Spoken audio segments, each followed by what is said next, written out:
Gracias amigos, buenas noches, buenos días, buenas tardes, dependiendo de cuándo y dónde nos estén viendo. Bienvenido a su programa, su video podcast Parte Médico, que sale semanalmente y que está disponible a través de las plataformas de YouTube, Spotify y Apple Music.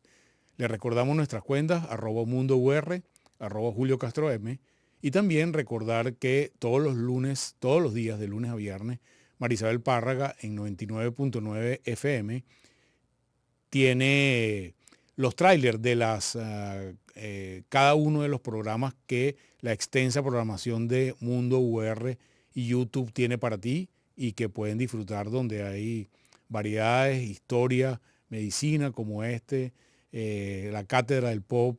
Hay mucha información que seguro les va a gustar a ustedes. Hoy vamos a seguir con nuestros temas relacionados con la salud. Habitualmente hablamos de enfermedades, pero en este caso particular vamos a hablar algo que es parte de la evolución natural del ser humano, y vamos a hablar de la menopausia. Prácticamente todas las mujeres del mundo llegan a la menopausia, por lo tanto es una condición, no es una enfermedad. Y para eso tenemos a un querido invitado como experto en el día de hoy, el doctor Ramón Fernández Aranguren. Ramón es obstetra, ginecólogo venezolano, trabaja actualmente en la Policlínica Metropolitana. Y también Ramón ha trabajado en diferentes ONG y fundaciones relacionadas con el mundo de la ginecología en Venezuela. Bienvenido, Ramón, gracias por estar con nosotros. Muchas gracias, bienvenido. Muchísimas gracias a ustedes por la invitación, que con mucho gusto la hemos aceptado para conversar sobre este interesante tema. Gracias, Ramón. Mira, lo primero, empezamos con la definición, un poco cómo se define la menopausia. La mayoría de la gente lo percibe teleológicamente, pero ¿cuál es la definición formal de la menopausia desde el punto de vista médico? Bueno, con el tiempo y los años, progresivamente va a cesar la función de los ovarios con la producción de hormonas, y eso va a traer como consecuencia la desaparición de los periodos menstruales por un periodo de un año. Cuando una mujer tiene un año sin periodo menstrual, eso se llama, ella puede decir en ese momento que le llegó o está menopáusica. Esa es la verdadera menopausia. La menopausia puede ser, de alguna manera, puede ser precoz cuando es antes de los 40 años, y puede ser temprana cuando ocurre fuera de esa media que normalmente está entre los 48 y 52 años. Ese es más o menos el estándar para definir, pero para estar claro, toda mujer que dure un año sin reglar, esa mujer está en menopausia. Hay Y otras aparte, causas, existen otras causas de alteración de la menstruación en ese periodo de la enfermedad de la edad de la mujer, que pueden eventualmente simular la menopausia o que pueden ser diagnósticos diferenciales para ustedes que tienen que descartar, y no que sea un proceso natural, sino que hay otras condiciones médicas que pueden estar asociadas allí. bueno, una mujer se puede hacer menopáusica por una operación, una intervención quirúrgica, una pérdida de los ovarios, una castración quirúrgica. Se puede hacer también si está en tratamiento por radioterapia, puede afectarse los ovarios y hacer menopáusica desde ese momento, cuando se altera definitivamente la función de los ovarios. Y también en la menopausia precoz, que es aquella que es antes de los 40 años, generalmente hay ciertos factores genéticos que pueden predisponerla a esa falla temprana de las hormonas, y por ende una menopausia precoz. En Eso tiene relación, sí. implicaciones clínicas en pacientes con menopausia precoz. En relación a eso, hay algunas consideraciones de las causas o de los factores de riesgo que pudieran hacer más prevalente o menos prevalente la menopausia. Por ejemplo, el clima, el uso previo de anticonceptivo, el índice de masa corporal, por ejemplo, la obesidad. Algunos de estos factores familiares que quizás los nombraste, pero hay algunos otros factores que pueden incidir sobre que determinada grupo de mujeres tenga más síntomas de la menopausia o más temprana, o cambie el curso natural. Sí, realmente no hay ninguna predisposición. Tú puedes tener más o menos un patrón familiar, madres, abuelas, ver que más o menos en ese grupo familiar la menopausia llega a determinada edad. Son patrones, que son patrones condicionados más familiares. Pero no hay una condición previa que diga, no, que a ti te va a venir la menopausia en tal época. El hecho que seas gorda, el hecho que seas, que tengas sobrepeso, que vivas, que estés en determinado lugar, en determinado clima, no es un factor importante. Simplemente ocurre dentro de un periodo determinado de edad. En algunas poblaciones puede durar más o menos, pero más o menos se maneja entre ese rango de 48 y 52. Hay muchas mujeres que pueden tener la menopausia hasta 56, 57, 58 años. Pero el patrón general es que la mayoría de las mujeres entre 48 y 52 años entran en menopausia. Esto es de esperarse. Todos los años previos se llama la premenopausia, los años de transición, tiene una serie de denominaciones, pero simplemente para llegar al punto final de la menopausia, que es cuando sucede. Pero no hay factores así ambientales como tal, por lo menos demostrados, que influyan que una paciente vaya a ser menopáusica más temprano o que sea porque sea el peso o raza. No existe. Fíjate, había información pública un poco de tratamiento, no vamos a hablar de una enfermedad, pero quizás sí algunos medicamentos o tratamientos farmacológicos que pudieran modificar el curso natural de los síntomas asociados a la menopausia o de las manifestaciones, los calorones, la resequedad vaginal, los trastornos del humor, etcétera, etcétera. ¿Cuál es el estándar de tratamiento en el mundo hoy en relación a este punto? Fíjate tú, lo que pasa con la menopausia es que la calidad de vida relacionada con la menopausia de la mujer se ve afectada. Entonces la paciente va a tener síntomas vasomotores, como son los calorones y las sudoraciones, particularmente nocturnas, varía de persona a persona, unas más, otras menos. La presencia, el deterioro progresivo del tejido urogenital.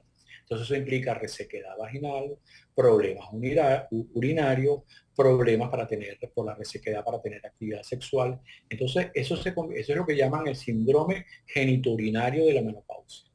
Tanto los calorones como el síndrome genitourinario son susceptibles de ser tratados y deben ser tratados de acuerdo con el impacto que tengan en la calidad de vida de las mujeres.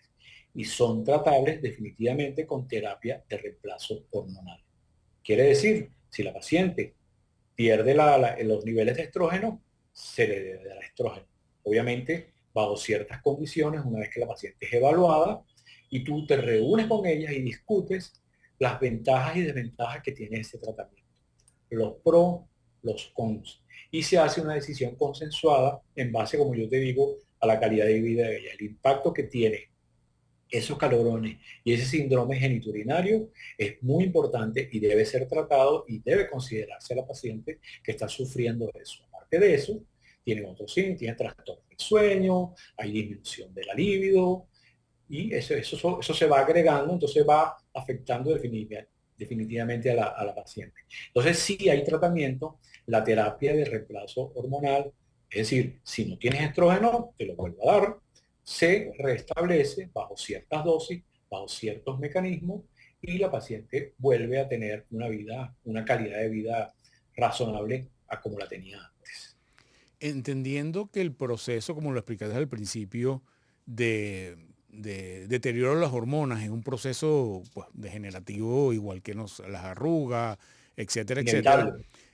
Inevitable. La óptica de tratamiento de reemplazo hormonal debería ser temporal también, ¿no? Bueno, porque no vas a estar tomando estrógeno hasta los 85 o 90 años. O sea, ¿cómo es esa Mira, perspectiva de tiempo? bueno, fíjate tú, lo que se dice que el estándar, si una paciente es menor de 60 años y tiene menos de 10 años de menopausia, ella puede ser susceptible de recibir tratamiento.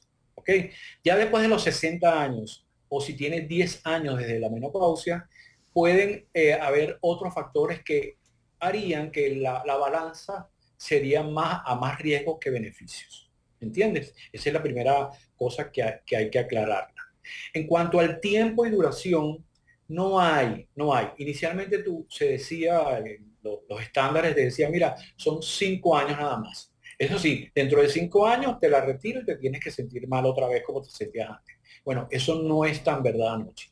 Ahora, si una persona se mantiene sana, no aparecen otras situaciones que contraindiquen el uso de hormonas, el tiempo no lo puedes restringir tanto. Tú puedes abrirte un poco más y prolongarlo varios años más. O sea, de manera que no hay hoy por hoy una cifra, un corte que diga hasta los 5 años. Mientras la paciente se sienta bien, la paciente puede tomar. Mientras la paciente esté sana y no tenga un agregado que contraindique, haya hecho una trombosis venosa, haya hecho un problema un accidente cerebrovascular, haya hecho algo de eso, obviamente, o que haya hecho un tumor de mama, o un tumor que sea susceptible a ser afectado por las hormonas, obviamente no la usa. Pero en realidad, ese tiempo ya no es más, no, es más, es relativo, no es tan absoluto como antes, que a los 5 años te decían no más. Dos preguntas. La primera sería, dentro de los síntomas que te consultan a ti, porque los ginecólogos y los obstetras son los médicos de familia por naturaleza, digamos, las pacientes les conversan mucho sobre sus problemas, quizás de los síntomas asociados a la menopausia. ¿Cuáles son los síntomas cuál es el síntoma más frecuente por la cual la paciente decide tomar medicamento? Esa sería la primera.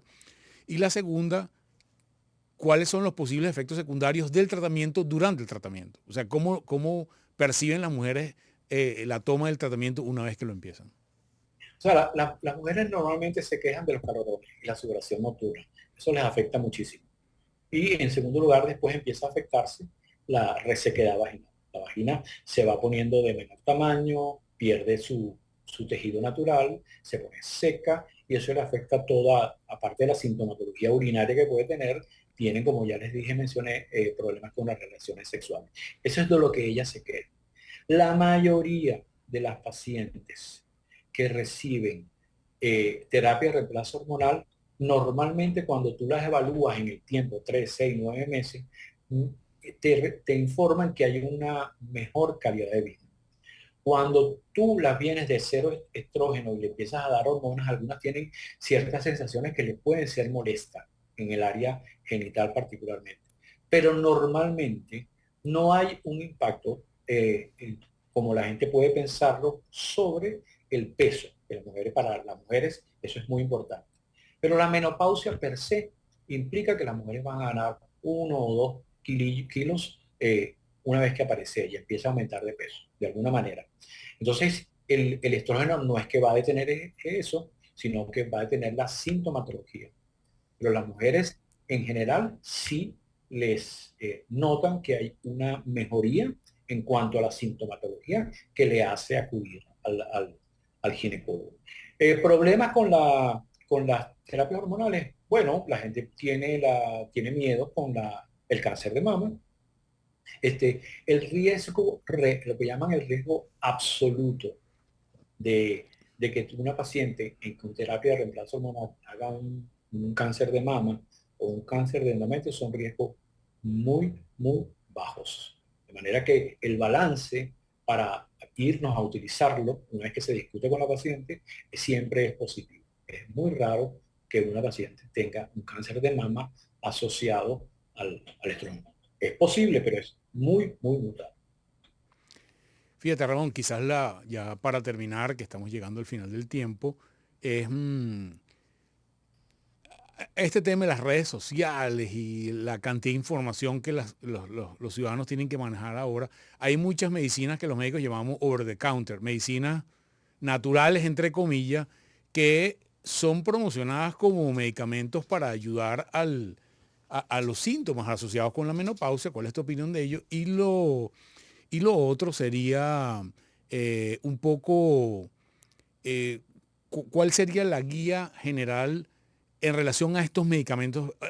No son medicamentos, sino son esa parafernalia que hay asociada ahí que te dice que puede mejorar. Y la segunda pregunta es, ¿hay algunas cosas que las mujeres pueden hacer tempranamente en su estilo de vida que las haga entrar en la menopausia de una manera con menos síntomas o con mejor calidad de vida? Algo de prevención y este tema de, Sí, de las medicinas sí, alternativas. voy a lo último que dijiste. Lo primero es la actitud. Primero saber que es irremediable. Entonces hay que tener una actitud de que ese tiempo va a llegar que hay maneras de controlarlo, de sentirse bien a pesar de toda esa etapa que conlleva mucha sintomatología, alguna no necesariamente relacionada con la menopausia, pero ocurre, depresión, trastornos del sueño, trastornos del carácter, todas esas cosas. La actitud tiene que ser positiva, saber que viene y que tiene que enfrentarla y que es parte de la vida. Y en segunda parte, no tanto la alimentación, pero el ejercicio es un factor muy importante para saber llevar, mejorar esa etapa real, inevitable, como es la menopausia. En cuanto a los medicamentos, ahorita en las redes sociales hay mucho boom sobre el uso de los peles de testosterona. Eso es un motivo de controversia en todas partes del mundo. Son altamente criticados porque no son controlados por FDA. Cuando uno le da una terapia de reemplazo hormonal estándar a una paciente, eso está aprobado, las sociedades científicas lo tienen, lo reconocen, son medicamentos probados y aprobados generalmente por la FDA, que es la agencia de drogas de los Estados Unidos. Pero con la testosterona, el problema no es que la testosterona como tal no vaya a ayudar a la paciente, es que los mecanismos por los cuales se están dando pueden crear un peligro a la salud de la paciente, porque son niveles suprafisiológicos de testosterona, no llegas a medir cuáles son los niveles y puedes tener, con el uso de testosterona particularmente, efectos no deseados como aparición de vello, calvicie, ronquera, que te crece la nuez de Adán, porque son efectos negativos de la hormona y hasta los perfiles lipídicos pueden ser alterados. Entonces, la testosterona como tal, bien regulada, bien dada, por mecanismos reales, drogas reales aprobadas, sí puede ser beneficioso en una parte. Pero hay que dejar claro que lo que le falta a la paciente es estrógeno. Y si se te acabó el estrógeno, te doy estrógeno. ¿Ok? De una manera real. Clarísimo, Ramón. No me Bueno, queda sino despedirte, darte las gracias. Siempre invitado a este podcast porque los temas de la salud de la mujer son importantes y reiterativos en nuestra parrilla. Esperemos tenerte pronto con algunos de los temas importantes. Muchas gracias, Ramón. muchísimas gracias y sigan haciendo su trabajo que es muy, muy importante. Les agradezco mucho la invitación. Gracias, Buenos Ramón. días a todos. Chao. Bueno, amigos, no me queda sino despedirme de ustedes recordándole nuestras señas habituales, @mundour, @Julio Castro M en Spotify, Apple Music o YouTube. En el cuadrito de abajo, la flechita que va hacia la izquierda, pueden compartir este contenido en sus redes sociales o con sus amigos. Le pueden dar a la manito OK cuando les gusta, pueden suscribirse en la campanita que está arriba y quedan automáticamente ya en el circuito de información y les llega cada vez que se produzca un programa nuevo, les llega a su teléfono, a su iPad o a su computadora y no tienen que estarlo buscando. Igual por el buscador pueden buscarlo. También hay un chat en vivo aquí abajo donde pueden hacer preguntas, pueden sugerir temas, tener interacción en vivo con nosotros. Nosotros todos los jueves a las 8 de la noche respondemos las preguntas en vivo y el resto las respondemos durante la semana. No me queda sino despedirme. Esperamos tenerlos la próxima semana. Se les quiere mucho. Nos vemos luego.